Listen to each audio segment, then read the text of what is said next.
Ya, oke guys. Assalamualaikum, balik lagi dengan Jaki dan pada video kali ini 10 Agustus 2023 jam 9 malam gue mau membahas saham MNCN. Ini saham yang di-request oleh salah satu teman di YouTube dan gue akan coba berkomentar melalui pandangan pribadi gue ya guys. Jadi MNCN ini kalau kita lihat angka-angkanya, sekali lagi, kalau kita lihat angka-angkanya dari tahun 2019 itu menarik, ekuitasnya bertumbuh yang tadinya 11 triliun, 14 triliun di tahun 2020, 2021 17 triliun dan sekarang 19 triliun. Masih di angka 19 triliun sampai kuartal 2 2023. Kemudian kalau kita lihat ini valuasinya memang sudah murah. Dari tahun 2019 itu valuasi secara price to book value di 2, tahun 2021, 3, tahun 2021 itu 0,8, tahun 2022 0,6, sekarang udah 0,4. Ini kalau dia nanti naik ke PBV 0,8 atau PBV 1 ya ini sudah bagus lah.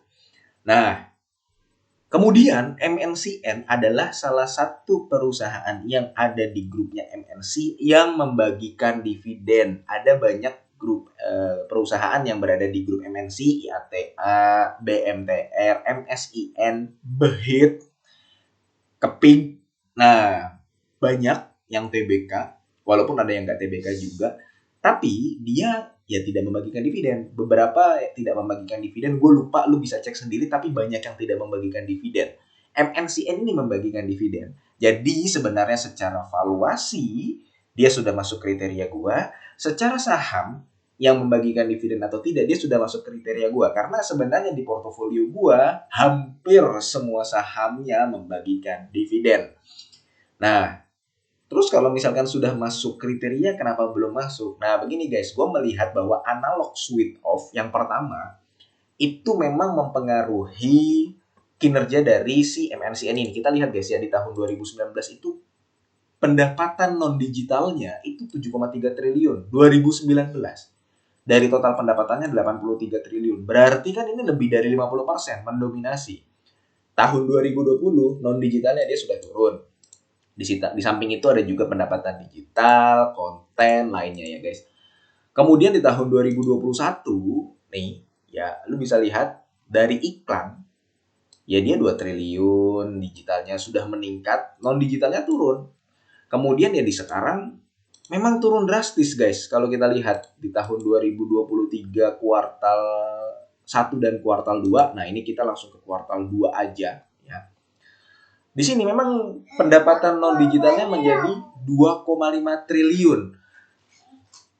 Menurun dibandingkan tahun 2022. Jadi memang ada dampak dari analog switch off itu yang memang dilakukan kebijakannya di akhir 2022 baru dirasakan sekarang di tahun 2023. Kan kalau di media itu gini guys.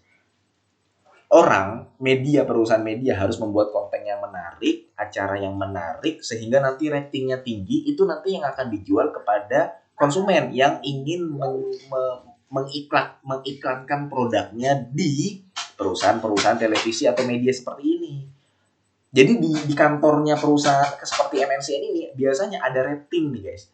Ketahuan mana acara, mana konten-konten yang memang memiliki rating tinggi. Kalau misalkan nanti ada perusahaan yang ingin mengiklankan produknya, ya nggak main-main, bisa ratusan miliar. Makanya total pendapatannya itu bisa triliunan gitu loh, MNCN.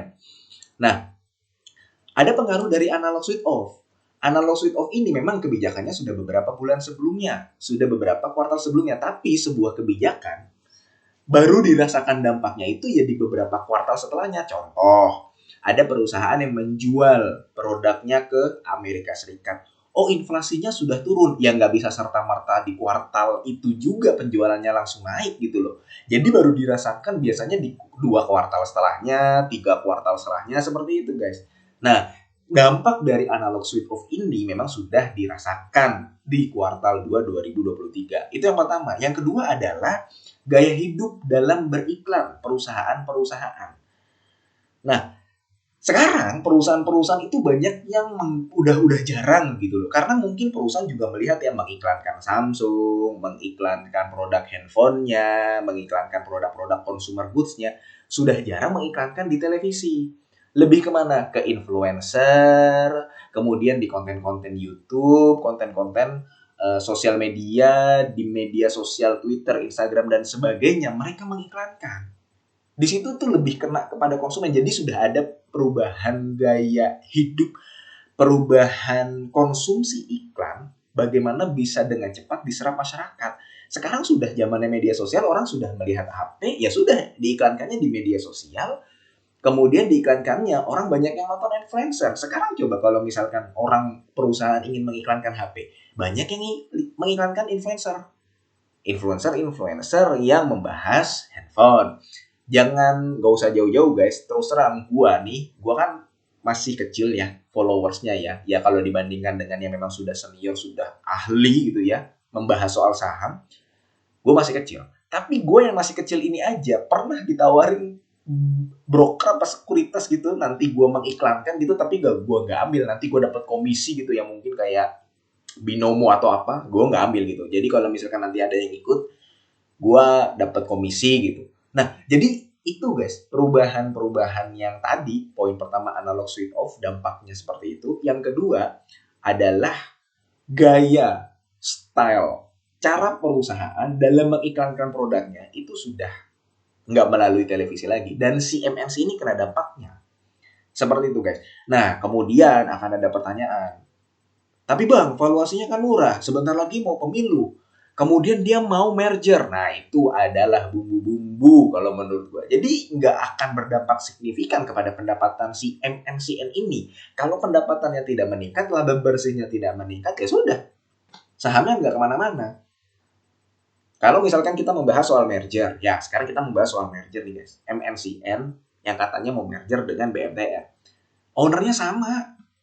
Aset-asetnya sebenarnya udah bisa bertukar aja. Database, kalau kita ngomongin database, ya namanya perusahaan owner yang sama, database tinggal tukar-tukaran aja.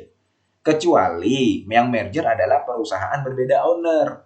Justru yang kayak Bang Nobu sama Bang MNC itu yang mungkin bisa lu perhatikan, bisa menimbulkan perubahan yang signifikan gitu loh. Tapi kalau misalkan yang merger BMTR sama MNCN ya sama aja. Itu kalau kita ngomongin merger ya. Kemudian ini mau pemilu, ya sekali lagi. Ya sekarang coba lu lihat di keluarga lu siapa sih yang menonton televisi. Kalau misalkan memang dari konten YouTube, oh ini ada konten YouTube-nya. Betul, memang ada konten YouTube-nya. Tapi seberapa banyak sih pendapatan dari YouTube? Bahkan gue sendiri adalah orang yang berkecimpung di dunia YouTube gitu ya. Berkecimpung di dunia YouTube, di dunia konten kreator, pendapatan gue dari saham, daripada YouTube-nya ini ya lebih besar di sahamnya. Di saham itu kan easy money, lu bisa dapat berapa juta, berapa ratus ribu, berapa puluh juta dalam satu hari. Kalau misalkan sahamnya naiknya parah, bisa dapat berapa ratus juta kalau modalnya lebih gede lagi gitu. Daripada konten YouTube-nya ya gue lebih banyak gitu. Gue cuma iseng-iseng aja. Jadi gue sendiri menyaksikan bahwa di YouTube itu juga nggak signifikan gitu loh. Dan memang di laporan keuangannya pun juga enggak tuh subscription ya kecil gitu loh pendapatannya. Jadi dari switch off analog dia sudah terpengaruh, terimbas. Kemudian yang kedua dia juga sudah ada perubahan pola perusahaan dalam mengiklankan produknya. Kemudian juga ya merger itu nggak berdampak berpengaruh banget. Kemudian juga mau pemilu. Ya sekarang gue tanya deh di tempat lu. Kalau di keluarga gue udah nggak ada yang nonton TV guys. Orang pada megang HP. Nonton TV kayak MasterChef juga bukan nonton TV yang di televisinya gitu, nontonnya ya di YouTube-nya gitu loh. Kemudian di keluarga lu misalkan di warung-warung kopi di pinggir jalan, dulu nontonnya TV. Dulu sebelum tahun pandemi, sebelum tahun 2015 itu nontonnya TV.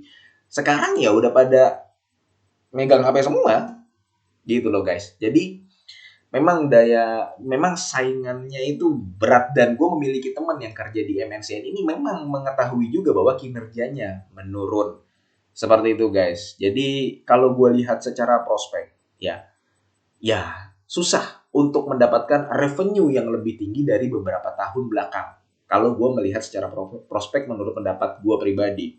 Tapi ingat, ini grupnya MNC. Terkadang kita mengetahui apa yang terjadi dengan BMTR. Tidak ada angin, tidak ada hujan, sahamnya bisa naik.